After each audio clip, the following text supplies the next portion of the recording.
Robinson. Hello, Mike. Got something for you. Jerry, what's happened? Ah, shucks, Grandpa. I was just there at this place and, well, you... Just a minute. Now, Mike, you tell me what happened. Just a little ruckus down near the Manson factory.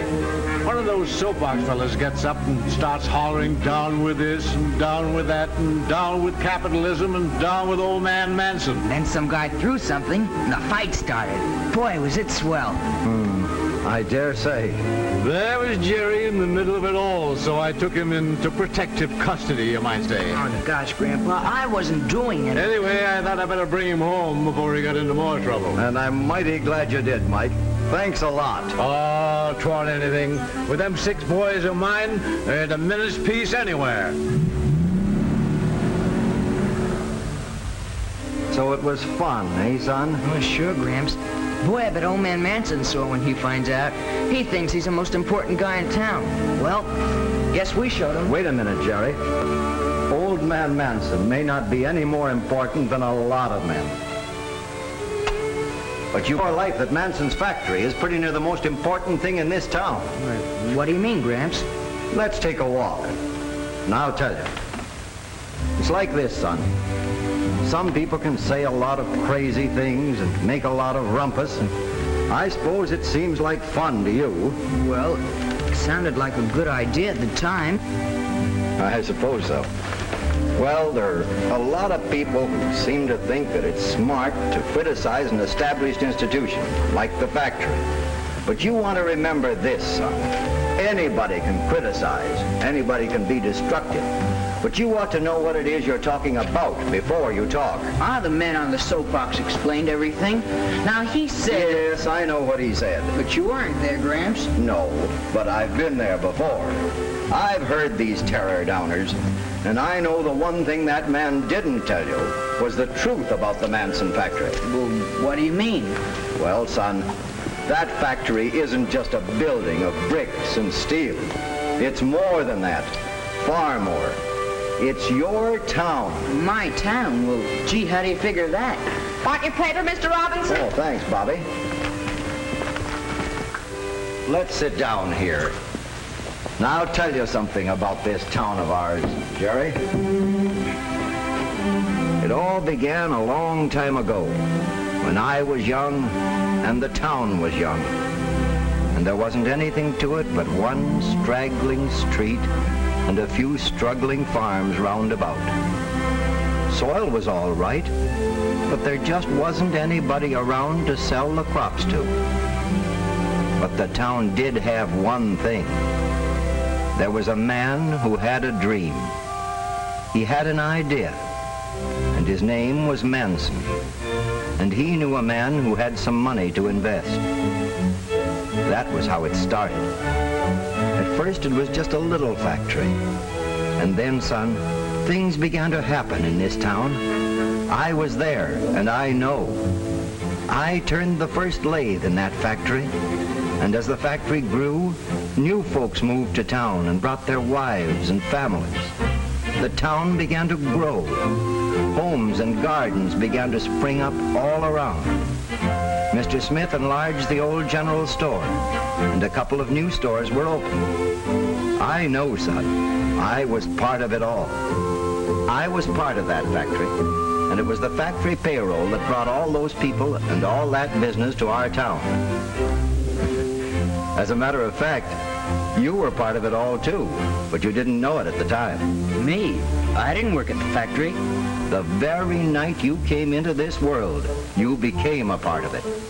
The hospital where you were born was here because the factory was here. You see, son, the factory brought people here, and the people needed doctors and lawyers and dentists who were paid out of the money put into circulation by the factory payroll. And as the factory prospered, the whole town grew and prospered. Wages went higher, and hours of work grew less, which meant that we had more leisure time to enjoy the comforts that we were now able to buy.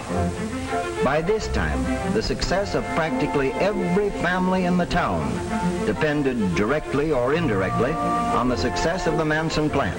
Now, wait a second, Gramps. You don't mean everybody in town, do you? I certainly do. See this newspaper, son? Mm-hmm. You wouldn't think the Manson plant had much to do with a newspaper, would you now? No, I can't see that it does. Well, let's look at it this way. Yeah. See this advertisement? Well, Levitt's advertises to sell goods. And it sells its goods to the people in our town who have money. And the money, where does the money come from? The good big part of it starts out in the Manson payroll and finds its way through the grocer, the butcher, the filling station, and all the rest, finds its way to Levitt's store. Levitt's advertises to attract those dollars. And their advertising is what pays the expenses of this newspaper. And they're the dollars that pay the reporters and the printers and all the other guys that work on the paper. That's it, son. And that's only one example. Why, you can trace most everything you see in this town right straight back to the Manson plant. There are our fine schools. They grew out of a little one-room country schoolhouse.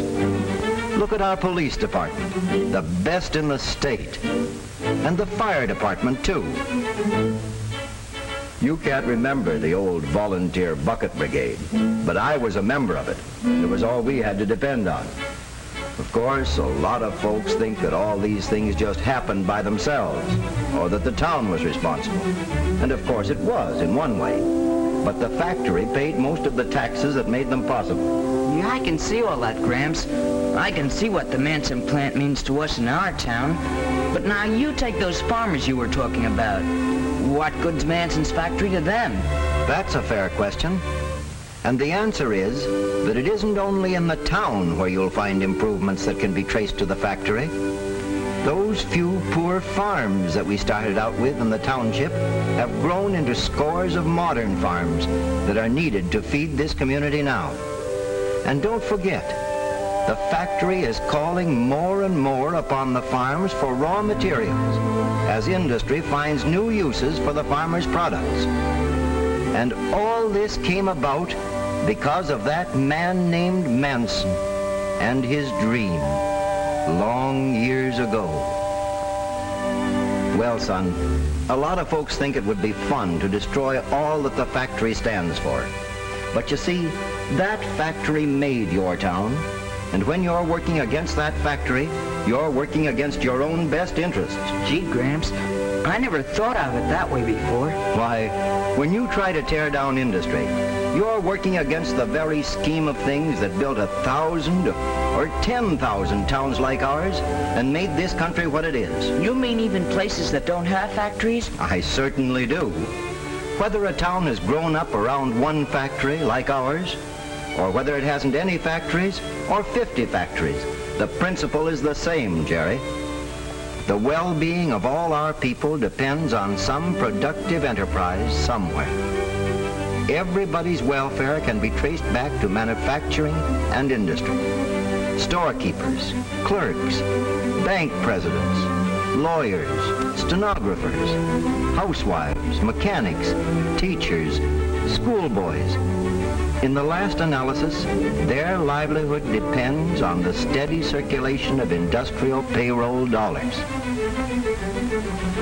And that's why I say to you, Jerry, look around you. The story of your town is the story of America. And America, well, America is progress with liberty and democracy and peace.